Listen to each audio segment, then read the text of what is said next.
இந்த கூட்டம் எல்லா தப்பையும் பண்ணிட்டு சட்டப்படி நடந்த கவர்னரை எப்படி அவமதிக்கிறாங்க? 1000 ரூபா கொடுத்து பிரியாணியை கொடுத்து ஒரு 10-20 பேரை கூட்டிகிட்டு வந்து கவர்னர் படத்தை கொடுத்து செருப்பால் அடின்னு இருக்காங்க. இந்த வீடியோவை பாருங்கள். வேண்டாம் வேண்டாம் விட்டுருங்க, வேண்டாம் வேண்டாம் வேண்டாம் வேண்டாம் விட்டுருங்க, வேண்டாம் வேண்டாம் விடுங்க. எல்லா பொறுக்கித்தனத்தையும் பண்ணுறவன் இவன் அவர் செருப்பால் அடிக்கிறான்னு பார்த்துக்காங்க. ஸோ செருப்பால் அடிச்சிட்டாங்க.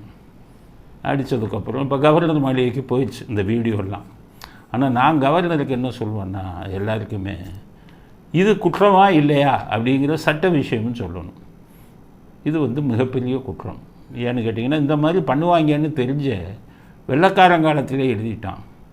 ஜனாதிபதியாக இருந்தாலும் சரி, கவர்னராக இருந்தாலும் சரி, அவர்கள் அரசியல் சட்டத்தில் தனக்கு கொடுக்கப்பட்ட கடமைகளை செய்யும்போது, இல்லை இந்த 2 பேர் மீதும் தாக்குதல் நடத்துனா செக்ஷன் 124 ஐபிசி, பழைய சட்டம் 124 ஐபிசியில் 7 வருஷம் தண்டனை. இந்த கூட்டத்துக்கு 7 வருஷம் தண்டனை. இன்னொரு பக்கம் ஆர்டிக்கல் 356 இந்திய அரசியல் சட்டம் என்ன சொல்லுதுன்னா, break down of law and order, சட்டம் ஒழுங்கு கட்டப்போச்சுன்னு வைங்க, அதுக்கும் கொடுக்கணும். இல்லைன்னா break down of constitutional machinery, அதாவது அரசியல் சட்டப்படி ஒருத்தர் தன்னுடைய கடமையை கவர்னர் செய்ய முடியலைன்னா அது அரசு break down of constitutional machinery.